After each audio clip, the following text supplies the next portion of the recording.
హ్మ్. ఈ టాపిక్ గురించి నేనసలు మాట్లాడొద్దు అని చాలా సార్లు అనుకున్నా. బట్ కొన్ని కారణాల వల్ల మాట్లాడాల్సొస్తుంది. చాలామంది ఈ పైరేటెడ్ వెబ్‌సైట్స్‌ని చాలా సపోర్ట్ చేస్తున్నారు. But that's wrong bro. Really wrong. ఒక చిన్న ఎగ్జాంపుల్‌తో స్టార్ట్ చేస్తాను. ఇప్పుడు ఎగ్జాంపుల్‌గా నిన్నే తీసుకో. నువ్వున్నావు. బాగా కష్టపడి ఏదో ఒకటి తయారు చేసావు. జస్ట్ లెస్ ఒక 10 రూపీస్‌కి ఒక వస్తువు తయారు చేసావే అనుకుందాం.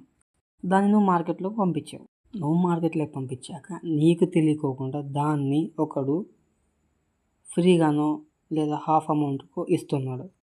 వాడేం చెప్తాడు? దీనికి రూ. 10 పెట్టనవసరం లేదు. జస్ట్ 1, 2 పెడితే సరిపోద్ది. అందుకే నేను రూ. 5కి అమ్ముతున్నా అని చెప్తాడు ఆడు.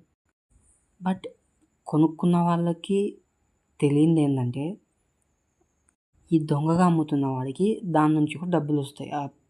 చెప్పేదేమో 5 అని చెప్తాడు. బట్ వానికి రూ. 50 వస్తాయి. You believe that?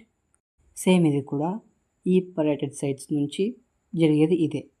మూవీని ఎన్నో కోట్లు పెట్టి తీస్తారు. వాళ్ళేమో మీరు టికెట్ పెట్టనవసరం లేదు. అంత టికెట్‌కి వాల్యూ లేదు. నాట్ వర్త్ అని చెప్పి మేము ఫ్రీగా మీకు విడిచిపెడుతున్నామని చెప్పి అంటారనమాట. మన ఈ గొర్రె జనాలున్నారే గుడ్డిగా నమ్మేసి అవును మీరు నాకు ఫ్రీ సర్వీస్ ఇస్తున్నారని చెప్పి వాళ్ళకి సపోర్ట్ చేయాలి అని చూస్తున్నారు. ఓకే. అంతవరకు బాగుంది. ఇప్పుడు నిజంగా ఆ పైరేటెడ్ వెబ్‌సైట్స్ వాళ్ళు ఫ్రీ సర్వీస్ ఇస్తున్నారా అని మీరు నమ్ముతున్నారా? అస్సలు కాదు. అది ఫ్రీ సర్వీస్ అస్సలు కానే కాదు. ఇప్పుడు మీరు సైట్ ఓపెన్ చేయంగానే డైరెక్ట్ మూవీస్ లింక్ కాకోకుండా యూట్యూబ్ దానికో, యూట్యూబ్‌లో వీడియోకో లేదా వేరే యాప్‌లోకో ఒక కొత్త యాడ్స్ రావడము అండ్ బెట్టింగ్ యాప్స్ మీదకి వెళ్ళడము జరుగుతుంది. ఇవి జస్ట్ నేను ఒక 4, 5 చెప్పాను. ఇంకా వేరే డిఫరెంట్ టైప్స్ కూడా ఉన్నాయన్నమాట. అలా ఇంకా చాలా ఉన్నాయి. కొంతమంది టెరాబాక్స్‌కి రీడైరెక్ట్ చేస్తారు. ఇన్ ద పాండమిక్ జరిగే టైంలో 2021లో జనవరి టు సెప్టెంబర్ ఈ టైంలోనే ఈ పైరేటెడ్ వెబ్‌సైట్స్‌కి మన ఇండియాలో మాత్రమే 6.5 బిలియన్ విజిట్స్ వచ్చాయంట. It's not a joke. 6.5 billion visits to a site. ఎంత లార్జ్ కౌంట్ చూసుకోండి. ఇది ఓన్లీ మన ఇండియాదే. నేను గ్లోబల్లీ చెప్పట్లేదు. ఓన్లీ మన ఇండియాలోనే, అది కూడా 2021లో జనవరి to September due to piracy కాదు, బెట్టింగ్ల వల్ల చనిపోయిన వాళ్ళ సంఖ్య బై సూసైడ్, అది కూడా ఆన్ రిపోర్ట్ అయినవి మాత్రమే 50+ ఉన్నాయి. ఇంకా వితౌట్ రిపోర్ట్ ఎన్ని ఉన్నాయో మీరే ఆలోచించండి. ఇప్పుడు ఆ 50లో 10 ఈ పైరేటెడ్ సైట్స్‌లో వెళ్ళి చూసిన వాళ్ళైతే, అదే పైరేట్ సైట్స్‌లోకి వెళ్ళి ఈ బెట్టింగ్ యాప్స్ గురించి తెలుసుకోవడమో, బెట్టింగ్ సైట్స్ గురించి తెలుసుకున్న వాళ్ళే అయితే వాట్స్ దట్? ఇదేనా సర్వీస్ తీసుకొచ్చి చేసింది మీరు? ఇక్కడ ఓన్లీ బెట్టింగే కాదు, ఇంకా చాలా జరుగుతున్నాయి. బెట్టింగ్ వల్ల ప్రజలకి చాలా లాస్ అవుతుంది. చాలా సూసైడ్స్ అవుతున్నాయి. అండ్ కొన్ని ఇల్లీగల్ ప్రొడక్ట్స్ యొక్క ప్రమోషన్ కూడా ఆ పైరేటెడ్ సైట్స్‌లలో జరుగుతూ ఉంటుందన్నమాట. అలా ఇంకా చాలా ఉన్నాయి అలాంటివి. ఇవేం వాళ్ళు ఊరికనే ఏం చేయట్లేదు. ఏదైతే బెట్టింగ్ యాప్స్ ఉన్నాయో, ప్రమోషన్స్ ఉన్నాయో, సైట్స్ ఉన్నాయో, యూట్యూబ్ ఉన్నాయో, అవన్నీ వీళ్ళకి మనీ ఇస్తాయి. వీళ్ళు వెళ్ళి దాన్ని ప్రమోట్ చేస్తారు. ఏదైతే ఉందో ఈ సైట్ అక్కడ. సో దీన్ని సర్వీస్ అంటారా? ఇంకోటి మీరు ఎప్పుడైనా గమనిస్తే గనక సైట్‌లో ఉన్నప్పుడు మీకి ఆ మూవీ యొక్క ఫైల్ సైజు ఒక రకంగా చూపిస్తుంది. అంటే ఇప్పుడు 3.25 సంథింగ్ ఉంటది సైట్‌లో. అదే మీరు ఎక్కించాక 35 సంథింగ్ అవుద్ది. అదే మళ్ళీ మీరు ఇంకొకరికి షేర్ చేయాలంటే 36, 37 అలా అవుతుంది. ఇది ఎందుకో మీకైనా తెలుసా?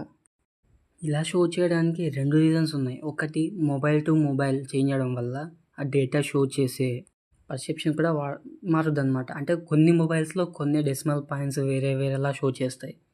అది ప్రాబ్లమ్ ఏం కాదు. అది డివైస్ ప్రాబ్లమ్ కాబట్టి ఓకే. బట్ ఈ సెకండ్ కాజ్ అయితే ఏదైతే ఉందో ఇట్స్ టూ మచ్ డేంజరస్. అంటే ఇప్పుడు మీరైతే ఫైల్ ఎక్కిచ్చారో అది ఫస్ట్ నా ఎక్స్‌పీరియన్స్ చెప్తున్నా. అది 3.3 అలా చూపిచ్చింది. When I downloaded it's shown 3.5. అంటే నేను డౌన్‌లోడ్ చేశాక దాంట్లో ఉన్న ఒక హిడెన్ ఫైల్ ఉంటది ఏదైనా సరే. ఆ హిడెన్ ఫైల్‌లో మాల్‌వేర్ ఉండొచ్చు, నీ మొబైల్ అటాకింగ్ ఉండొచ్చు, లేదా డేటా తీసుకోవడానికి ఇంకేదైనా అయ్యుండొచ్చు. అదేమవుద్దంటే అది డౌన్‌లోడ్ అవుద్ది. When I share to my friends mobile are another mobile, it extracts in his mobile or her mobile. అప్పుడు అది ఏం చూపిస్తుందంటే 3.7 GB ఫైల్ చూపిస్తుంది. మనమేమనుకుంటాం ఓన్లీ మూవీ ఒకటి వచ్చింది సరిపోతే చూసేస్తాం అనుకుంటాం. బట్ వీళ్ళు ఏం చేస్తారు, ఒక మాల్‌వేర్ కూడా లేదా ఏదైనా పేలోడ్ అలాంటివి ఏదైనా ఇన్‌స్టాల్ చేస్తారు. మనకి తెలియకోకుండా మన మొబైల్‌లోనే మనమే ఎక్స్ట్రాక్ట్ చేస్తాం. ఒకవేళ ఇలా జరిగిందంటే ఇంకా ఒకసారి మీ మొబైల్ని స్కాన్ చేసుకొని మీకే తెలుస్తుంది ఏమైనా ఉన్నాయా లేదా అనేసి. ఇంకోటి ఏంటంటే ఇప్పుడు మీరు ఈ మూవీని ఏదైతే ఉందో దాన్ని డిలీట్ చేస్తారో ఇది కూడా డిలీట్ అయిపోద్ది అని పక్కా కూడా చెప్పలేం. అవ్వచ్చు, అవ్వకపోవచ్చు. ఓకే, ఇంకోటి అనొచ్చు మీరు, మూవీకి ఎక్కువ బడ్జెట్ పెట్టారు, దానివల్ల ఎక్కువ రూపీస్ పోయింది, ఎక్కువ అమౌంట్ పెడుతున్నారు, అందుకే ఇలా అని మీరు చెప్పచ్చు. అలా అయితే కొన్ని మూవీస్ ఉన్నాయి వాటికి అసలు హైక్సే ఉండవు, ఎక్కువ బడ్జెటే ఉండదు, మరి అవి కూడా మీ సైట్స్లో వస్తున్నాయి కదా, దానికేమంటారు? ఆడియన్స్ మీరు కూడా దానికి ఏం ఆలోచిస్తారు? అవి తక్కువ రేటుకే వస్తున్నాయి కదా టికెట్స్, అవి క్వాలిటీ కంటెంటే కదా. ఇప్పుడు కొంతమంది అరకొర నాలెడ్జ్ ఉన్న వాళ్ళు వచ్చి, లేదు బ్రో ఒక ఫైల్ని డౌన్లోడ్ చేసుకున్నప్పుడు ఒక్కోసారి ఒకలా చూపిస్తుంది, అది నార్మలే మొబైల్స్లో ఆండ్రాయిడ్స్లో అని మీరు చెప్పచ్చు. అంటే కొన్ని ఫైల్స్కి అలా జరుగుద్ది, అవేంటివి జిప్ ఫైల్స్ అలాంటివి. బట్ ఇక్కడ మనకి అవైలబుల్ వచ్చేవి MP4 ఫైల్స్, అంటే వీడియో ఫార్మాట్లో ఉన్నవి MP4 అని అంటారనమాట. వాటికి ఎలాంటి చేంజెస్ జరగవు, ఎలా ఉన్న సైజ్ అలానే జరుగుద్ది. అది ఎప్పుడు చేంజ్ అవుద్ది, ఏదో వాట్సాప్ మెసెంజరో కొన్ని కంప్రెస్ చేసేవైతే కనుక డేటా చేంజ్ అవుద్ది, అదే సైజ్ కంప్రెస్ అవ్వడమో ఇంక్రీజ్ అవ్వడమో జరుగుద్ది. బట్ ఇక్కడ మనం యూజ్ చేసి షేర్ మీ వీటిలో అలా ఏం జరగవు, డైరెక్ట్గా నార్మల్గానే అవుద్ది. సో సరే బ్రో, మేము పైరట్ వెబ్సైట్లో చూడము, టెలిగ్రామ్లో చూస్తాము అని అంటారా? చెప్తా, అక్కడ కూడా వస్తాను. ఇప్పుడు Telegram is made for safe communication, అది నిజమే. అది కూడా larger సైజెస్లో more than 2 GB 3 GB, ఇప్పుడు ఇంకా ప్రీమియంతో ఇప్పుడు ఇంకా ఎక్కువే ఉందనుకోండి. వీటి ద్వారా సేఫ్గా చేసుకోవచ్చు అని చెప్పి టెలిగ్రామ్ వాళ్ళు కనిపెట్టారు. బట్ ఈ పైరేటెడ్ సైట్స్ వాళ్ళు ఏమైతే ఉన్నారో దీన్ని ఇంకోలా కూడా యూజ్ చేసుకుంటారు. ఈ టెలిగ్రామ్లో కూడా రిస్క్ ఉంది. ఎలా అంటే క్రిప్టోవేర్, స్పైవేర్, ర్యాన్సమ్వేర్ ఇలా చాలా ఉన్నాయి. వీటి నుంచి కూడా మనకి టెలిగ్రామ్ ద్వారా రిస్క్ ఉంటుంది. ఇప్పుడు మీరు ఈ టెలిగ్రామ్లో ఏవైతే ఉన్నాయో దాన్ని అలౌ చేసి చూడడం వల్ల మీ data like contacts, photos, videos, మీ personal data, even your bank account details, అదే ఫోన్పేలో కోడ్స్ ఉంటాయి కదా, అవి కూడా తెలిసే ఛాన్స్ ఉంటుంది, వాళ్ళు క్రాక్ చేసుకోవచ్చు. ఇంకా కొన్ని ఛానల్స్ ఉంటాయి, వాళ్ళు డైరెక్ట్గా వీడియో పెట్టుకోకుండా మెగా అని ఒక అప్లికేషన్ ఉంది, దాని నుంచి కానీ టెరాబాక్స్ అని ఒక అప్లికేషన్ ఉంది, దాని నుంచి కానీ ఇవేంటివంటే క్లౌడ్ స్టోరేజ్ అప్లికేషన్స్ అన్నమాట. వీటిలో నువ్వు జస్ట్ లింక్ ద్వారా చూసుకోవచ్చు. ఇవి ఎందుకు యూజ్ చేస్తారంటే కొంతమంది వాళ్ళ డిటెక్షన్ తక్కువ ఉండడం కోసం, if we track that channel member, అది ఏమవుద్దంటే వాళ్ళకి, మనకు కాదు, వాళ్ళకి రిస్క్ కొంచెం తక్కువ ఇలా చేస్తుంది. అందుకే వీళ్ళు దీన్ని ఎక్కువగా యూజ్ చేస్తూ ఉంటారు.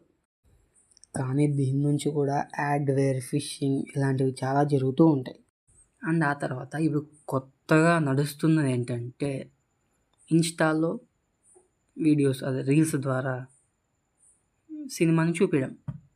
అంటే part 1, part 2, part 3, part 31, part 300, part 400 అని చూపించుకుంటూ సినిమా ఓపెనింగ్ సీన్ నుంచి సినిమా క్లైమాక్స్ వరకు రీల్స్లో 30 second reels, 1 minute reel, 3 minutes reels కూడా ఉన్నాయి కూడా, నేను ఆల్రెడీ చూశాను. ఇలా దొబ్బుతూ ఉంటుంది సినిమా మొత్తాన్ని. మీరు ఒకసారి గమనిస్తే ఆ వీడియోలో రైట్ టాప్ కార్నర్నో లెఫ్ట్ టాప్ కార్నర్లోనో ఒక చిన్న లోగో ఉంటుంది. ఆ లోగో బెట్టింగ్ యాప్ది లేదా ఏదైనా ప్రమోషన్ అవ్వచ్చు. మీరు ఎలాంటి పైరేటెడ్ మూవీ, పైరేటెడ్ కంటెంట్లో చూసా కానీ బెట్టింగ్ యాప్ ప్రమోషన్ పక్కా ఉంటుంది, లేదా ఎలాంటి ప్రమోషన్ అయినా పక్కా ఉంటుంది. ఫ్రమ్ 2016-17 నేను గమనిస్తూనే ఉన్నాను, ఏదో ఒక ప్రమోషన్ ఉంటూనే ఉంటుంది. నేను ఇదంతా ఫేస్ చేసి ఎన్నాళ్ళు ఒకదాని నుంచి తెలుసుకొని ఇప్పుడు వీడియో చేస్తున్నా. ఏముంది బ్రో, మన ఫోటోలు మన వీడియోలతో వాడేం చేసుకున్నాడు, మనమేనా పెద్ద అంబానీనా మన డేటా ఏమన్నా అయిపోవడానికి అని అంటారా? ఇఫ్ ఇన్ కేస్ ఒకానొక రోజు నువ్వే ఆన్లైన్ వెబ్సైట్లో బొమ్మలు చూస్తున్నావు, బ్లూ ఫిలిమ్స్ చూస్తుండగా నీ సిస్టరో నీ లవర్దో వీడియో వచ్చింది. What's your opinion? అదే నీకు అప్పుడు ఎలా ఉంటుంది? నువ్వు వెళ్ళి వాళ్ళని అడుగుతావు, వాళ్ళు నేనేం చేయలేదు అని చెప్తారు. అదేమవుద్దంటే వాళ్ళు ఆ ఫోటోని ఉపయోగించుకొని ఏదో ఒకటి చేసి వీడియోని చేస్తారు. ఇప్పుడు సెలబ్రిటీస్ కంటే ఇది మామూలే, వాళ్ళు ఫేస్ చేస్తూ ఉంటారు, ఇట్స్ కామన్. బట్ మన ఇళ్ళల్లో అది కామనా? కాదు. వాళ్ళు నీదే ఆ ఫోటో అయి ఉండొచ్చు, సరే నీదే ఆ వీడియో అయి ఉండొచ్చు. What's your thought on that? ఇంకా కొంతమంది కరువుగాళ్ళు ఉంటారు, ఏముంది బ్రో చూసి కొట్టుకుంటా అంటారు. అసలు వాళ్ళ స్టేజే వేరు. వాళ్ళని చూసే కలికాలం కలియుగం అనేది. ఇప్పుడు నిజంగా ఈ పైరేట్ వెబ్సైట్స్, పైరసీ వాళ్ళు ఎవరైతే హ్యాండిల్ చేసే వాళ్ళు ఉన్నారో వాళ్ళకి నిజంగా అంత సర్వీస్ చేయాలని ఉంటే వాళ్ళే వచ్చి ప్రొడక్షన్ హౌస్ దగ్గర మూవీని కొనుక్కొని ఫ్రీగా సర్వీస్ చేస్తూ ఏదో యూట్యూబ్లోనో వాళ్ళు సొంతంగా యాప్ కనిపెట్టో దాంట్లోనో చేయొచ్చు కదా. అలా చేసేయచ్చు కదా, ఎందుకు కొనట్లేదు? ఎందుకు ఇలా ఇల్లీగల్గా హ్యాక్ చేసి వీడియోస్ని వాళ్ళ వెబ్సైట్లో పెట్టుకొని బెట్టింగ్ యాప్స్ ప్రమోషన్ చేస్తూ ఇల్లీగల్ సైట్స్లో ఇల్లీగల్ వీడియోస్ని ప్రమోట్ చేస్తూ డేటాని లీక్ చేసుకుంటూ డేటాని కాపీ చేసుకుంటూ హ్యాక్ చేస్తూ ఎందుకు ఇలా చేస్తున్నారు? It's not a service anymore. From the starting also it's not a service bro. ఇప్పుడు నువ్వు థియేటర్లో మూవీ చూడాలనుకుంటే ఫస్ట్ డే వెళ్ళమన్నాడు, కొద్ది రోజులు ఆగి వెళ్ళు, రేట్లు తక్కువ అవుతాయి. ఇఫ్ ఇన్ కేస్ అందరూ కలిసి సినిమా హాల్లోకే వెళ్ళకపోతే సినిమా హాల్ మూసేస్తారు, లేదా సినిమా హాల్లో వాళ్ళే రేట్లు తగ్గించుకుంటారు. ఇట్స్ ఆల్సో ఏ రీజన్ కదా. సరే, ఒక ఆప్షన్, ఒక సొల్యూషన్. ఇంకొకటి ఏదో ఓటీటీలో ఎక్కువ డబ్బులు పెట్టేశారు అంటున్నారు. ఓటీటీలో అంత డబ్బులు అయ్యాయి నిజంగా? నువ్వు మంత్లీ ఓటీటీ సబ్స్క్రిప్షన్ ఒక వీడియోకి ఏం తీసుకోవు కదా. సరే, ఒక మూవీకి ఏం తీసుకో, చాలా మూవీస్, ఒక హండ్రెడ్ ఆఫ్ మూవీస్ ఉంటాయి. ఇప్పుడు 1000 ఆఫ్ మూవీస్ ఉన్నాయి. డబ్బుడ్ అయి ఉండొచ్చు, సబ్బుడ్ అయి ఉండొచ్చు. సబ్బుడ్ అంటే సబ్ టైటిల్స్ అనమాట. వేరే వేరే లాంగ్వేజెస్లో ఉన్నాయి అవైలబుల్గా. ఏదో ఒక్క మూవీ కోసమే సబ్స్క్రిప్షన్ తీసుకొని చూస్తున్నట్టు గోల్ ఏంటి? గట్టిగా జనాలు ఒక్క సంవత్సరం సినిమాలు చూడడం మానేస్తే సినిమా వాళ్ళే ఆపేస్తారు, రేట్లు పెంచడము లేదా సినిమాలు తీయడము. ఇక్కడ డిమాండ్ బట్టి సప్లై వస్తుందా, సప్లై ఉంది కాబట్టి డిమాండ్ వస్తుందా? మీకే చూసుకోండి. ఎగ్జాంపుల్గా చెప్తాను. ఏదైనా ఒక పెద్ద హీరో మూవీ రిలీజ్ ఉందంటే కనుక ఎగబడి ఫస్ట్ డేనే ఫస్ట్ షోకి, అది ప్రీమియరే 11కో 7కో ఉండదు, ముందు రోజు నైట్ టైం, దానికి వేలల్లో పెట్టేవాళ్ళు ఉన్నారు. వాళ్ళని చూసుకునే కదా వాళ్ళు సినిమా వాళ్ళు ఇలా వీగుతున్నది. ఇది ఏదైనా సరే ఒక్కడితో చేస్తే అయిపోయేది కాదు, అందరూ కలిసి చేస్తేనే పక్కా జరుగుద్ది. అయినా ఏముంది, ఇప్పుడు ఈ వీడియో మొత్తం చూసాక ఆలోచిస్తున్నాను, నువ్వే ఒక గంట ఆగి ఏముందిలే అని చెప్పి పైరేటెడ్ వెబ్సైట్లో సినిమా చూస్తావు. That's it. ఇది కామన్, దట్స్ ద రియాలిటీ. కొంతమంది కొన్ని క్వశ్చన్స్ అడిగారనమాట. ఆ పైరేటెడ్ వెబ్సైట్స్ వల్ల ఎందుకు లాస్ అయింది, ఎలా లాస్ అవుద్ది, 2000 కోట్లు లాస్ అయిందా, అన్ని కోట్లు లాస్ అయిందా అన్నారు కదా. ఎలా లాస్ అయిందో నేను చెప్తాను, వినండి. ఇది జస్ట్ నా పర్సెప్షన్ మాత్రమే. ఇప్పుడు నువ్వు వెళ్ళి ఒక మూవీ చూస్తావు, ఒక టికెట్ కొంటావు, ఆ టికెట్కి 100 రూపాయలు అవుద్ది అనుకుందాం. ఫర్ ఎగ్జాంపుల్ 100 రూపాయలు అయ్యింది. సరే, ఈ ఎగ్జాంపుల్స్ ఏమొద్దు, రియల్గా ఉన్నదే చూసుకుందాం. 250, 350 అయ్యింది. ఆ 250లోంచి ట్యాక్స్, రెంట్ ఇవన్నీ కట్ చేసుకొని ప్రొడక్షన్ హౌస్కి 100 రూపాయలు వెళ్ళుద్ది. అంటే నీ ఒక్కరి నుంచి ప్రొడక్షన్ హౌస్కి 100 రూపాయలు వస్తుంది. ఎగ్జాంపుల్గా పైరేటెడ్ వెబ్సైట్లో ఒక 1,00,000 మెంబర్స్ మూవీ చూసారనుకుందాం, థియేటర్కి వెళ్ళకోకుండా ఇక్కడ చూసారనుకుందాం. ఇప్పుడు 1,00,000 ఇంటూ 100 క్యాలిక్యులేట్ చేస్తే ఎంత అవుద్ది? That's the loss calculated. And ఇంకా ఓటీటీకి ఏం లాస్ అవుద్ది అని అంటారా? ఓటీటీ ఎలా నచ్చుద్దంటే బ్రాండ్స్ మీద, కొన్ని బ్రాండ్స్ ఉంటాయి. ఇప్పుడు మీరు ఓటీటీలో ఏదైనా మూవీ చూసేటప్పుడు మధ్యలో యాడ్స్ వస్తూ ఉంటాయి కదా, వాటి మీద ఓటీటీ అనేది నడుస్తూ ఉంటాయి అన్నమాట. ఆ యాడ్స్ నుంచి వచ్చే మనీతోనే మూవీస్ని కొని మూవీని ఇక్కడ స్ట్రీమ్ చేస్తారు. ఇప్పుడు మనం ఆ మూవీని ఏదైతే పర్టికులర్ అప్లికేషన్ ఓటీటీ ఉందో దాంట్లో కాకుండా